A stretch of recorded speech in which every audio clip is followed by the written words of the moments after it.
Hvaležno pozdravljeni, tudi letos smo se odpravili na Iž in moram reči, da take skupine, ja, kaj takega pa še ne. Zares smo uživali v vseh aktivnostih, v soncu, morju in sončnih vzhodih, pa tudi zahodih. Bilo je zares krasno, ampak letošnji Iž je bil še posebej zame in tudi za druge, seveda, nekaj zelo posebnega.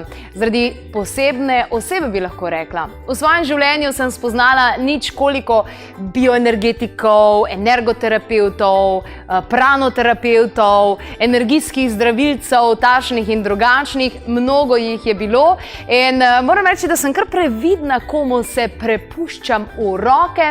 Saj veste, kako je, ni bilo naključje, ampak ključ je bil in se obrnil, da se je na Ižu v tem času znašel tudi energoterapeut Danko Sorič, ki ga do zdaj še nisem poznala, nisem bila seznanjena z njegovim delom in pravzaprav že po prvi terapiji mi je bilo jasno, da je to nekaj posebnega, nekaj drugačnega, hkrati pa tako zelo domače.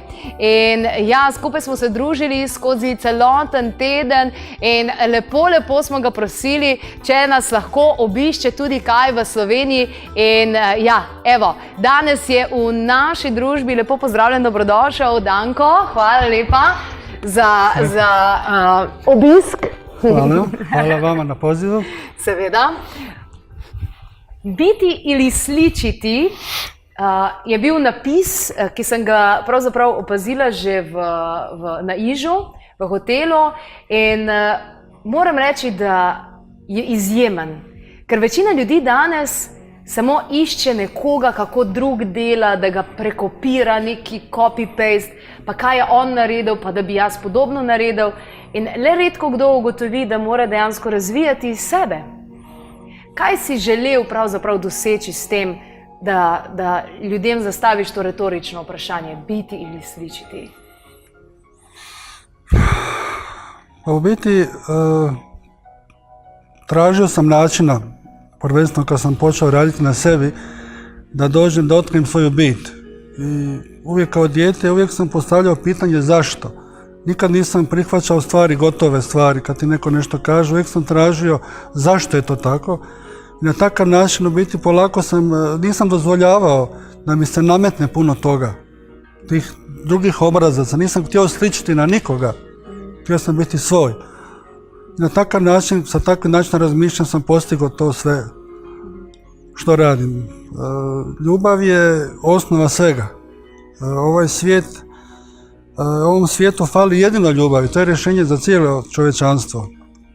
Način kako to ostvariti, kako doći do svega toga, to je sada naše postojanje i zato smo tu na ovom svijetu da nađemo taj način. Ja sam našao otprilike tako nešto i to svoje znanje koje u biti dobivam kanalizirano. Dakle, to su znanja koje ja nisam nikad učio, ali sam sticajem okolnosti sam dobio taj connection, tu vezu i jako je rado bi to podijelio sa svima. Ker danes pravzaprav ogromno ljudi, ki dela z energijo, pravzaprav pridobiva skozi leta, ne vem, certifikate, priznanja, gredo na različna izobraževanja. Ampak je to nek poklic, neko poslanstvo, nek poklic, za katerega si poklican? Ne znam koliko sam te uspio razumjeti to sve. Samo taj certifikati, normalno da je potrebno da ljudi imaju neki dokaz da su nešto napravili, ali rezultati su mjerilo svega. Možemo imati bilo kakve diplome i svega toga, daj pokažemo rezultate. Jednostavno je lijepo pričati, ali koji su rezultati za svega toga?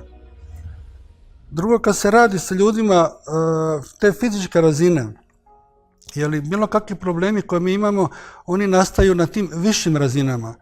I sada kako uskladiti, ono što se kaže duh, dušu, i tijelo. Tijelo je naša zadnja instanca. Dakle, sve one stvari koje se dešavaju prije toga se manifestiraju na našim višim razinama, a na tijelu se to manifestira kao zadnja stanica. Kako to sve uskladiti? Jedna univerzalna lijek za sve to je ljubav. Kako to predati ljudima, kako očistiti te njihove centre, te njihove energetske točke, da mogu percepirati taj svijet oko sebe, da mogu uživati u njemu. Kakšne metode oziroma orodja uporabljaš pri terapijah? Dotik, pa tudi zvok, kaj vse?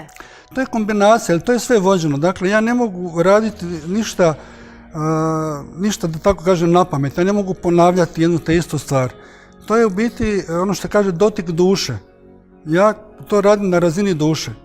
Ako nemam kontakt sa tvojom dušom, ona meni ne dozvoljava da bilo što radim. Jer bilo što drugo, to bi bilo silovanje. Dakle, samo koliko ona spremna i ona će dobiti samo onoliko koliko je potrebno. I ono ciljano, baš ono najidealnije.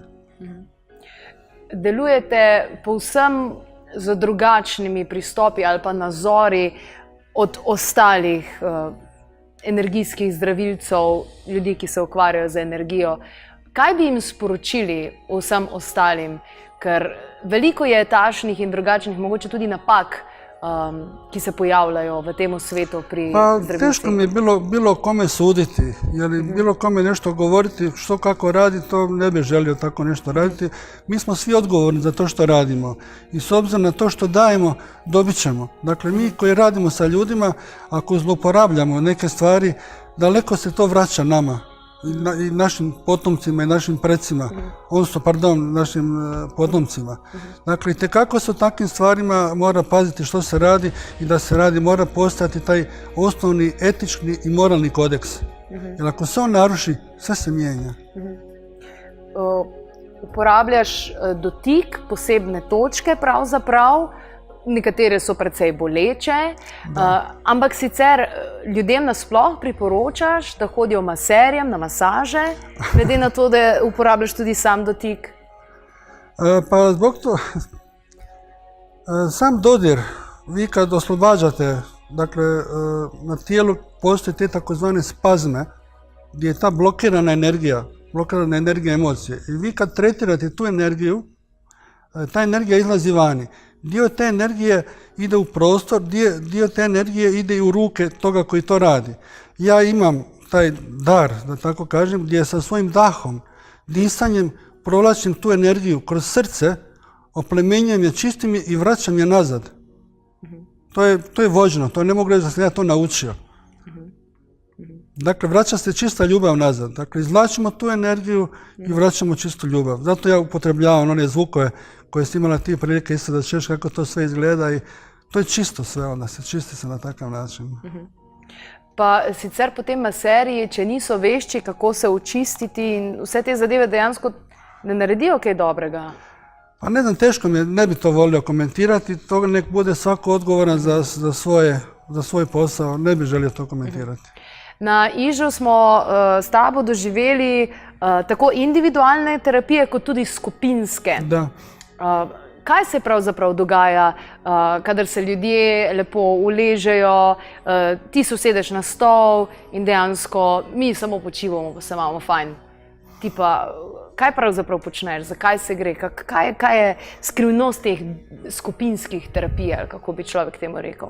Pa da, to je jedno, to ja jako uživam u tome raditi, zbog toga što imam taj dar da mogu mentalno kreirati energiju ljubavi, energiju svjetla, energiju prane, mogu je kreirati i puštati u prostor.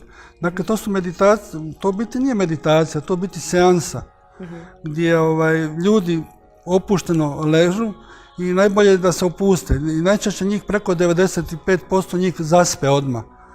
I, dakle, ja mentalno u cijeli prostor pustim, stvorim tu energiju i puštam je u prostor i oni su u jednom kao oblaku te energije. Sada njihova duša, način koliko su oni spremni da prime, neko će primiti puno, neko će primiti malo, neko neće ništa primiti. To je sve ovisi o njegovoj spremnosti. Poslije tih terapija nema nekih učinaka, nekih velikih procesa da se nešto dešava, zbog toga što je to vrlo suptilno. To se dešava vrlo suptilno i polako se diže. Poslije te seanse, to nije gotov program. Ljudi su u konstantnom programu, polako oni prihvaćaju tu vibraciju, novu vibraciju, dok god se ne riješi postojeći problem. Ljudje se v današnjih časih bojijo ali pa izogibajo teme. Tema jim je nekaj strašljivega, pravzaprav neko zlo. Je to res zlo in tema ali zgolj pomankanje ljubezni? Da, to je jako lijepo rečeno i to je jedan od mog mota što ja govorim. Dakle, ne postoji tama. Tama po sebi ne postoji. Tama je samo nedostatak svjetla. Kad govorimo o kako bi to nazvao na hrvatski, kad je neko taman i kad je neko zločest, treba mu dati samo ljubavi. Sve se onda mijenja. Se pravi, vsem tistim ljudem, ki so nas v življenju prizadeli, jim moramo pravzaprav pošiljati ljubezen nazaj. Da, u biti to je bilo najjednostavnije rješenje. Samo mu poslati ljubav, jer on se sam mijenja. Kad promijeni on svoju vibraciju, mijenja se i vaš odnos prema njemu. Kako ljudje reagirajo na tvoje terapije, individualne kot tudi skupinske? Kakšne so Pa ne znam, ja bih volio da postoje, da ljudi sami pričaju o tome. Ne volim pričati o tome, da postoje mogućnosti da ljudi sami kažu što osjećaju. Ali... Ko se človek odloči, da bo odpustil in spustil v življenje to, da na nekoga liči in da želi biti, kaj je prvi korak pravzaprav? Pa da dođe kod mene. Aha, okej. Da dođe kod mene, da mu pomognemo osvijestiti, jer mi smo svi na jedan određen način emotivno smo zablokirani zbog raznih situacija u životu, a srce je jedan najvažniji u biti element koji percepira energije svih oko nas. I mi na takav način prepoznajemo, dakle, bilo što u životu kad radimo, najvažniji je taj osjećaj koji znamo slijediti je naše srce. Jer samo srce prepoznaje taj energetski zapis koji je u našoj auri, koji je energetski zapis svih naših osobina, naših stanja. Jer oči je jako lako prevariti. Našminkan, lijep, pristojan, imamo manire neke i pričamo lijepo. To se sve nauči. Ali srce, on osjeća direktno taj energetski zapis tih osobnosti naših. I to je ono kad u životu, kad nekoga vidite prvi puta, da biste ga zagrlili. A nikad ga niste vidjeli, imate želju da ga zagrlite. A nekoga prvi puta vidite, jako ste nervozni, narađete i gurnuli od sebe. I sada, ovisno o čistoći našeg srca, koliko je taj senzor jak, da možemo to čim prije prepoznavati. Veliko ste že delali Slovenci v Sloveniji. Kakšni smo Slovenci? Se hitro odpremo ali smo bolj tak v primerjavi recimo z drugimi, ki prihajajo do tebe? Pa mislim da ste puno otvoreniji nego što smo mi dole i puno lakše, moram priznati, raditi. Imam puno iskustava sa Slovencima, ja sam dole u Ižu, pošto povremeno dole radim, i tu u Ljubljani, u Celju, Mariboru znam raditi, tako da iskustva su jako, jako lijepa. Kako pa so tebe recimo spremljali, ko si se začel bolj aktivno ukvarjati z energijami in tako vse? Ljudje te pogledajo, orang, dec, ampak ukvarjaš se z energijami. Te je okolica sprejemala? Kako je to recimo v Zadru, kjer največ deluješ? Kako te okolica sprejme? Pa nažalost, znate kako se kaže kod nas u Hrvatskoj, kaže najteže je biti vrać u svom selu. Dobro. Jer tu vas ljudi poznaju i malo je to drukčiji odnos u svemu tome. Tako da mi je lakše ono što kaže biti sa strane gdje te ljudi ne poznaju i onda kad radiš s nekime, kad čuju pozitivne reakcije od ljudi, u biti što je to moj najdraži put, da se širi znanje od uha do uha, što se kaže, da ljudi pričaju, da to može ići. Ljudje imamo energijske centre po celem telesu, ki so zadolženi za mnogo procesov. Sami čistite verjetno vse te centre oziroma začutite, kje so določene blokade. Kje ima človek največ blokade? Na katerem predelu? Pa najviše su, mislim, emotivne blokade su sve te, jer emociju kad zatvorimo srce, ne prepoznajemo više oko sebe te neke bitne stvari, onda srljamo dalje u napake, kako bi to nazvao, u te A drugo, recimo, kod nas ja dosta radim u Zagrebu, radim u jednom centru i tamo mi je preko 80% ljudi koji dođu na tretmane, koji imaju zdravstvenih problema, je uzrok mjesto spavanja.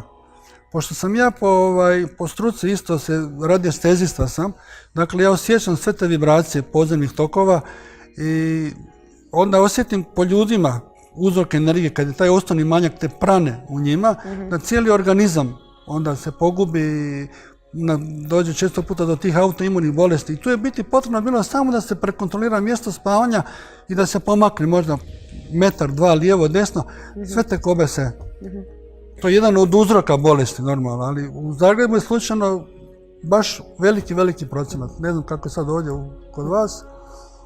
Če se vrnemo na Iš, naj bi bila to najmočnejša točka na Jadranu, energije tam v osnovi naj bi bile precej visoke, kako jih pa vi sprejemate? Pa ne znam, tu je vaš sugrađanin Pogačnik, on je to našao te centre i te točke i on ih je locirao. Ja moram priznati da to na takav način ne osjećam. Možda su moje vibracije malo drukčije, pa onda iskreno rečeni ne osjećam, kao u svakom slučaju se ta pozitiva, ta energija cijelog tog prostora je pozitivna, bar isto kako ljudi reagiraju koji dolaze tamo i kako se rado sjećaju toga, kako se osjećaju tamo. Danko, kako si lahko ljudje doma zvišujejo to vibracijo ljubezni? Kakšen nasvet? Prosim, nisam se baš razumio. Advice, nasvet. A savjet kako? Tako. Da si ljudi višajo vibracijo. Pa prvenstveno da slušaju svoje srce. Jer tu na takav način se ta razvija ta moralnost i etičnost. Mi imamo svi taj impuls koji nam govori da li je nešto dobro ili nije. To je ono što malo prepričao, kad si nekom društvu, sa nekom osobom, osjećaš tu neku tegobu, težinu, neku nelagodu. I stupanj te nelagode je u biti pokazatelj koliko je on prema tebi prijemljiv, koliko ti je kompatibilan, da tako kažem. Dakle, slušati srce, samo sada kako razaznati što govori srce, a što govori naš um.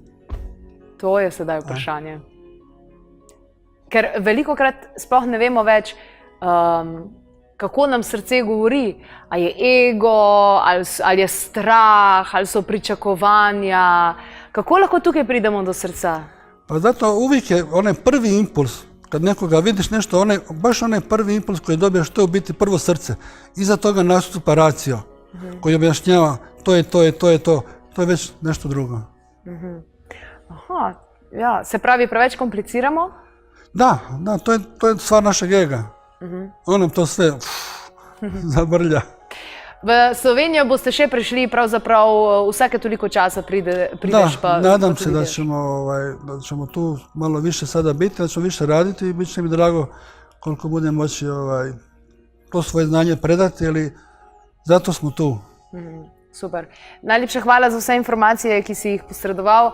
Hvala za vse terapije, za vse nasvete in za to, ker si in opravljaš svoje poslanstvo. Hvala lepa. Hvala vama na povjerenju. Takole, na /klepet@kavi.si lahko najdete še kakšen nasvet, kakšne posnetke, tudi kako smo se imeli na Ižu, boste lahko kaj konkretno izvedeli še. Sicer pa tudi na YouTube kanalu imate vrsto nešteto takih in drugačnih posnetkov.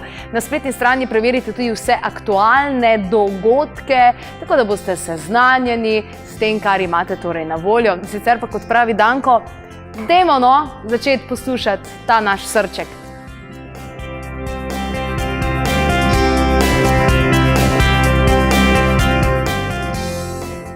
A ti je bil posnetek všeč? Ja, super bi bilo, če ga deliš tudi s svojimi prijatelji. Še kakšna informacija glede novic in vsega ostalega, pa na /klepet@kavi.si. Naj vam bo svet lep.